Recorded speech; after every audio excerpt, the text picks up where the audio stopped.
ఒకప్పుడు మీ వద్దకు పాలనన్నాం, ఈ రోజు మీ చేతిలో పాలన.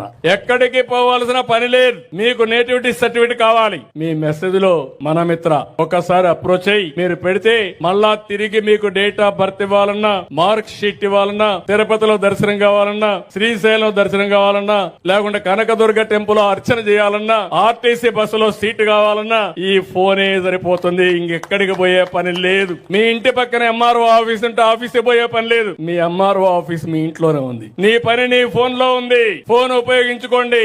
161 సర్వీసులు ఇందులో పెట్టాం. ఎవరైతే ఇన్ఫర్మేషన్ టెక్నాలజీ మినిస్టర్ లోకేష్ గారు ఐటీ చదువుకున్న తర్వాత ఆయన ఒకటే ఆలోచించాడు. ఆయన పాదయాత్రలో కొన్ని ఆలోచనలు వస్తే వాట్సాప్ గవర్నెన్స్ పెడితే ఎట్లుంటుందని ఆలోచించారు. మీరందరూ కూడా మీ ఇంట్లో వాళ్ళందరూ వాట్సాప్ పెట్టుకుంటారు. మీ కులానికి సంబంధించిన నాయకులందరూ వాట్సాప్ పెట్టుకుంటారు. మీ స్నేహితులందరూ వాట్సాప్ పెట్టుకుంటారు. అంటే 10 మంది కలిసి ఎప్పటికప్పుడు మెసేజ్లు ఇవ్వాలంటే ఇచ్చుకుంటారు. ఇప్పుడు నేను ఆలోచించింది, రాష్ట్రంలో మీ అందరికీ సేవలు అందించడానికి వాట్సాప్ ను ఉపయోగించి రేపు ఎవ్వరికి ఇబ్బంది లేకుండా ఏ పని కావాలన్నా మీకు చేసే కార్యక్రమానికి శ్రీకారం చుట్టాం. అది 161తో ప్రారంభమైంది. భవిష్యత్తులో ఇంకా అన్ని సేవలు కూడా మీకు ఇస్తామని చెప్పి కూడా నేను మీకు తెలియజేస్తున్నా.